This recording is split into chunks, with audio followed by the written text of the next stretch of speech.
दोस्तों, आज हम बात कर रहे हैं कि बहुत टाइम से जो इंतजार था, जो नए क्रिमिनल लॉ जो है, जो चेंजेस हुए थे और जो नए कानून बने थे, भारतीय न्याय संहिता, भारतीय नागरिक सुरक्षा संहिता और भारतीय साक्ष्य अधिनियम 2023 में जो जो है ये आया था कानून। तो यह कब अप्लाई होंगे, कैसे अप्लाई होंगे, इस सारे के बारे में क्या है लोग जानकारी मांग रहे थे। तो आज के दिन जो है ये कानून जो है वो अप्लाई होने जा रहे हैं।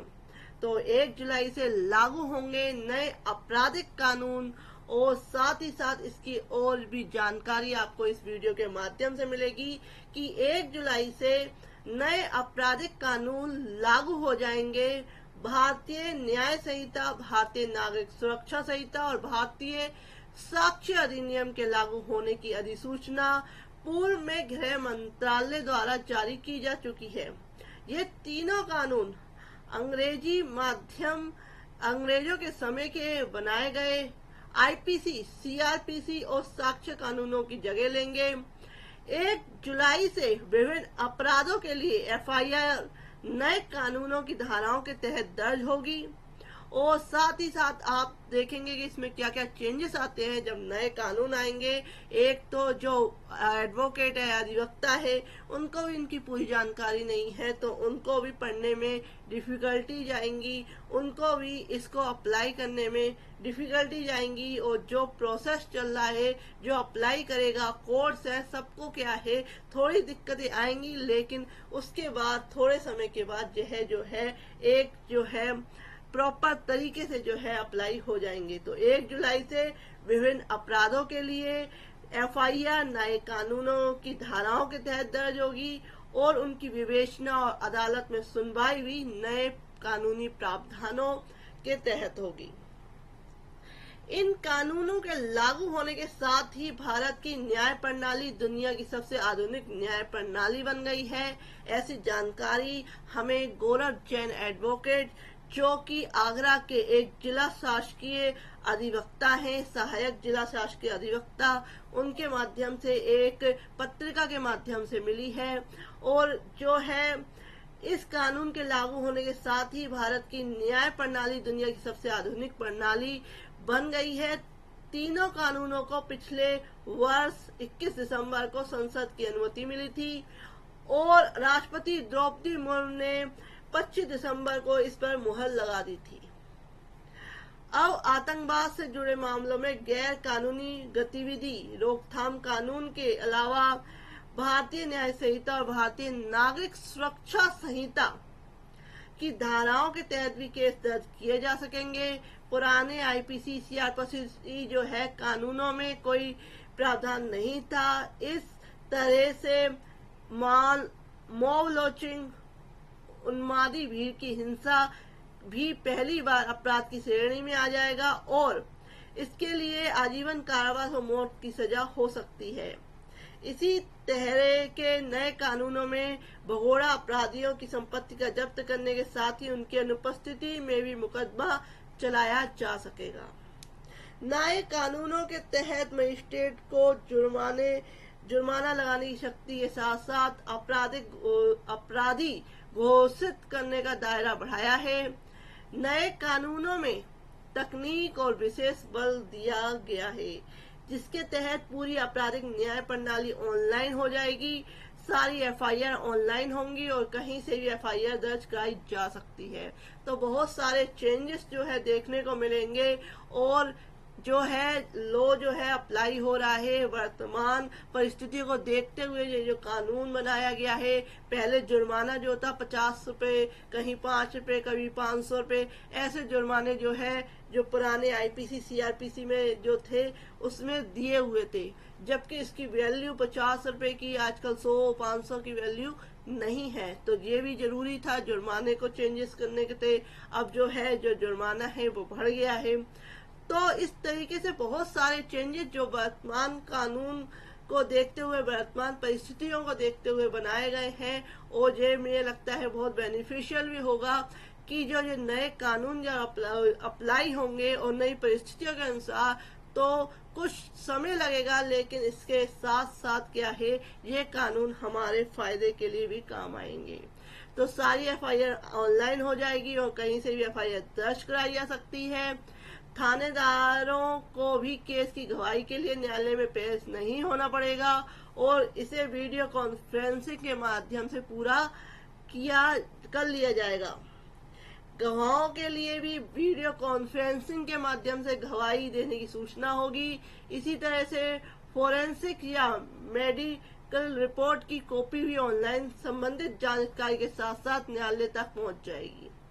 देश के अधिकांश थाने अपराध और आपराधिक ट्रैकिंग नेटवर्क और सिस्टम से जुड़े होने से कनेक्टिविटी की कोई समस्या नहीं है, लेकिन वीडियो कॉन्फ्रेंसिंग और ऑनलाइन रिपोर्ट साझा करने की सुविधा के लिए क्लाउड कैपेसिटी के निर्माण पर काम तेजी से चल रहा है। 7 वर्ष से अधिक की सजा वाले सभी अपराधों में फोरेंसिक साक्ष्य जुटाना अनिवार्य हो जाएगा। इसके लिए सभी जिलों को मोबाइल फोरेंसिक लैब उपलब्ध कराई जा रही है।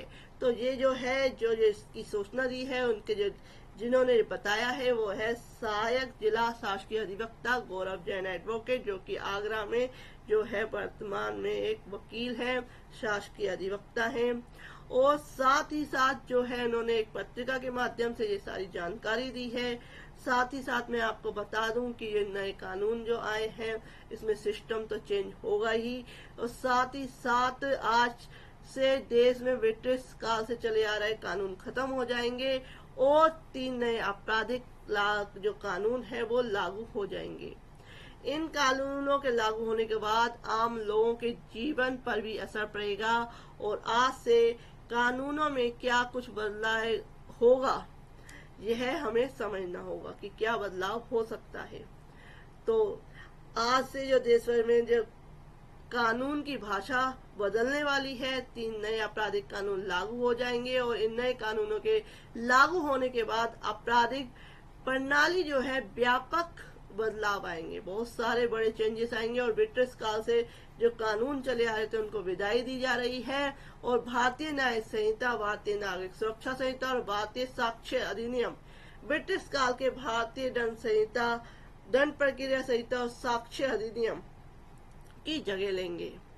दिल्ली में इन कानूनों के तहत पहली एफआईआर सोमवार सुबह दर्ज भी हो गई है।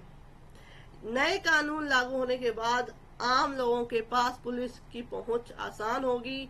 पूरा सिस्टम ऑनलाइन हो रहा है और नए क्रिमिनल लॉ लागू होने के बाद आपके जीवन में बड़े बदलाव होंगे। तो क्या 10 पॉइंट्स में आपको बताने जा रही हूँ कि क्या क्या चेंजेस, मेजर चेंजेस हो सकते हैं इन कानूनों के अप्लाई होने के बाद।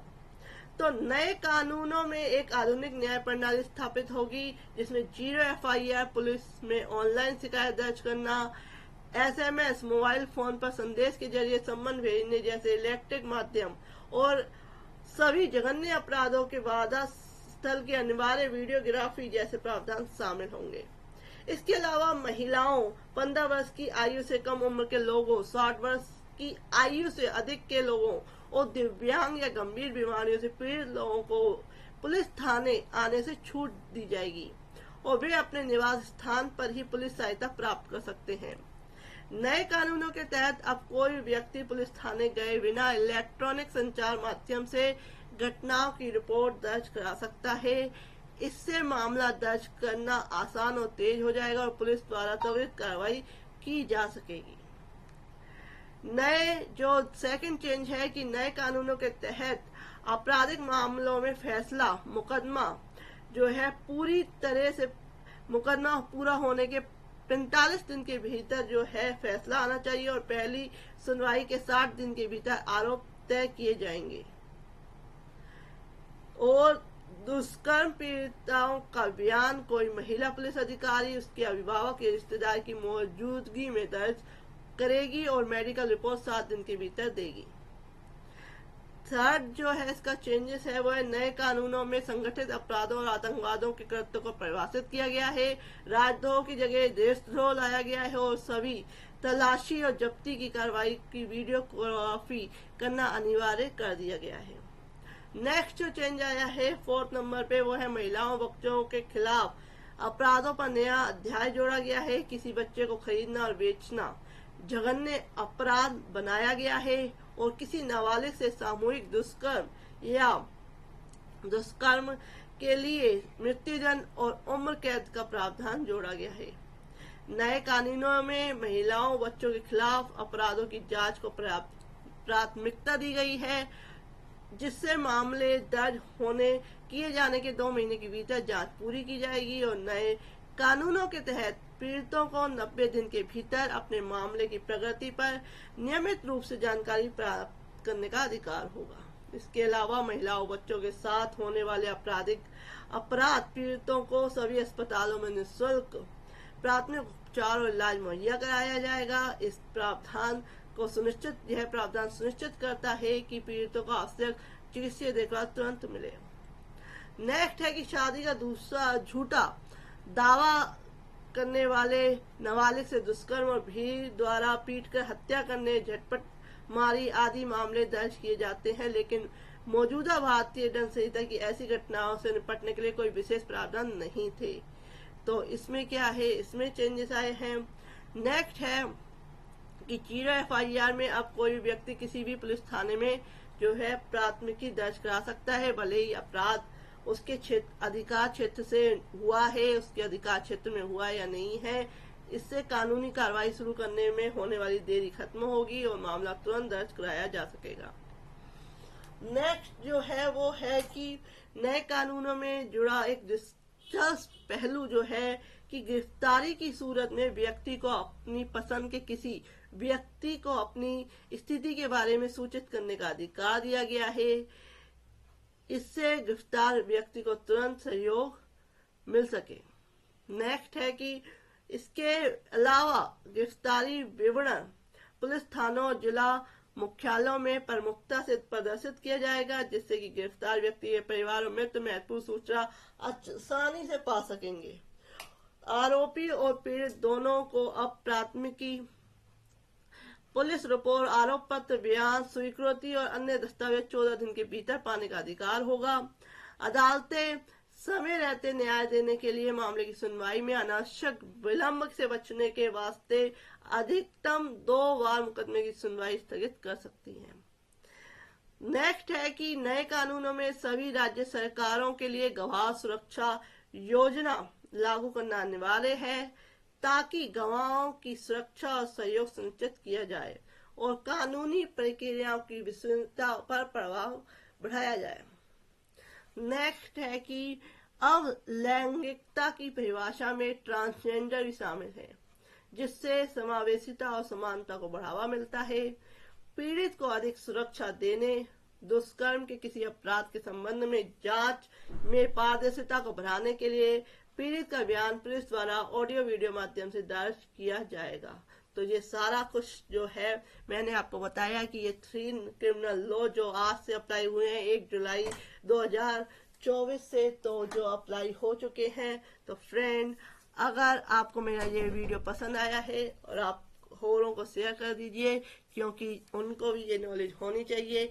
कई लोग जागरूक हैं कि पता चले कि कब से ये जो है कानून अप्लाई हो रहे हैं, तो उनको भी ये जानकारी मिलनी चाहिए। और आप मेरे चैनल पे जाके, मेरे चैनल की प्लेलिस्ट में जाके बहुत सारे अदर वीडियो लॉ से रिलेटेड, लीगल अवेयरनेस से रिलेटेड देख सकते हैं। तो friend, if you like my video, please like, share and subscribe my channel. Thank you for watching this video.